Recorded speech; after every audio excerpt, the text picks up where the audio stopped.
All right, let's dive into something that, well, it drives pretty much everything we do, but we almost never talk about it head on. It's the engine behind our dreams, our goals, even our New Year's resolutions. It's this fundamental right we all have to simply feel well. So to really get what we're talking about, just think about a super common moment. Like the start of a new year, or maybe when you're blowing out birthday candles. What is it that you're really wishing for in that moment?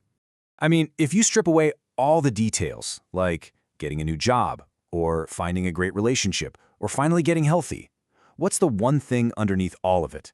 It sounds like this huge cosmic question, right? But the answer, it's actually incredibly simple. That's it. It all boils down to that one simple thing. As our source material points out, whatever we wish for ourselves and each other, it all comes down to wishing for a good feeling. Seriously, every single goal we have is just a different road we think will lead us to that exact same place, a state of well-being. Okay, but here's where we take a really important turn. What if feeling well wasn't just some nice to have or a goal we're chasing? What if it's something way more powerful? Not just something you want, but a core principle of being human. And this is a huge distinction to make. This isn't about just chasing moments of happiness or, some trendy self-care routine. It's about seeing it as an inherent right that belongs to every single one of us. It's as basic as the right to life itself. I mean, this quote from our source really puts it all into perspective, doesn't it? It takes well-being out of the personal development aisle and puts it right at the center of human dignity. Thinking about it that way, wow, it's both radical and, honestly, really empowering. Because when you really, truly start to believe that you have a right to feel well, it changes everything. It becomes your own personal compass. It helps you cut through all the noise of what you think you're supposed to want, and it points you directly to what will actually make your life better. It just brings so much clarity. But here comes the twist. If we all have this right, and it's what we all desperately want, why is it so hard to get? This is where we run into a really fascinating paradox, a truth that kind of goes against all our instincts about how to get there. We all have a gut feeling about how to do this, right?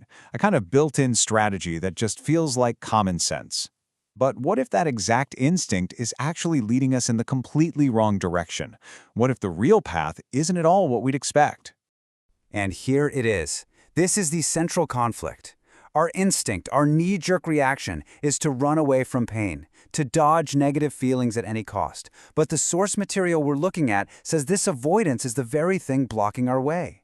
The real path forward means we have to turn around and walk straight toward that discomfort. So if we're not supposed to run from pain, then what in the world are we supposed to do with it? Well, this is where we get to completely reframe what negative feelings are for. They're not a punishment, they're a tool. Think about it like this. Your pain isn't a dead end. It's a signpost. It's your own internal guidance system literally pointing a giant arrow at a specific spot in your life, showing you exactly where you have this incredible opportunity to heal and to grow.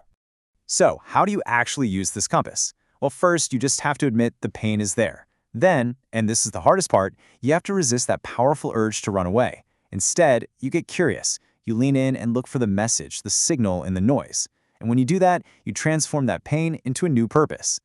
And this mindset is a total game changer. By actually facing our pain, we stop it from just sitting there and becoming this chronic thing we carry around. We turn what felt like just pointless suffering into a really clear, actionable mission to make things well, right in that one specific place. And that brings us right back to the beginning. The goal never changes.